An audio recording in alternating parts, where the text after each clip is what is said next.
Priit Peene, et täna Estikate nii-öelda võita, aga E2 klassis Euroopakatel nagu ei tulnud seda nii-öelda head tulemust, et mis nagu juhtus, et sa nii-öelda nii tahapoole kukkus ikka?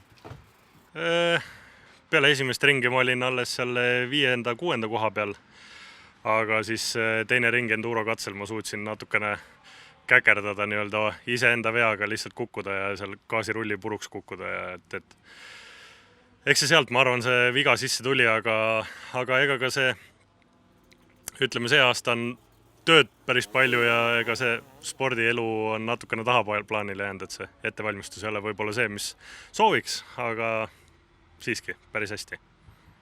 Me oleme nagu täna nagu koduradade peal ja see on ka väga kuiv, et kas see on nagu selles suhtes nagu hea sul sõita või on selline, tekitab ka see tolm ja muu sükest nii-öelda pahameelt? Noh, õnneks Enduros, vaata, me ei sõida nii-öelda koos teiste sõitjatega, eks ju, et meil on niisugune 30 sekundit vahet ees oleva sõitjaga, et see tolm iseenesest ei sega üldse. Aga põllukatse on nagu minu jaoks päris keeruline, et seda ma pole nagu eluaega osanud sõita.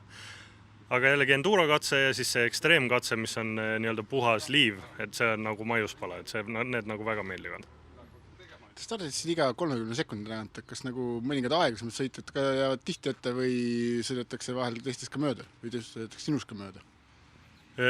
Eks ikka juhtub, et täna nüüd on üks itaallane, kes väga endurokatsel, vist talle ei meeldi ühesõnaga, et tema jääb ikka nagu tublisti meile kõigile jalgu. Aga üldiselt Euroopakatel ja maailmameistrivõistlustel nagu sätitakse ikkagi suht kiiruse järgi ja eelmise etapi järgi, et ei tohiks seda olla, et tagant tuleb mõni kiirem või ees on keegi aeglasem, et siis peab ikkagi nagu midagi juhtuma selleks, et möödasõit tekiks. Kas täna nagu kukkusid, et mis nagu selliseid nagu parandusasju sa homseks ka teed või kas sa hakkad nii-öelda analüüsid ka mingid kohad läbi või kuidas sul nagu tänane õhtu kulgeb sellega?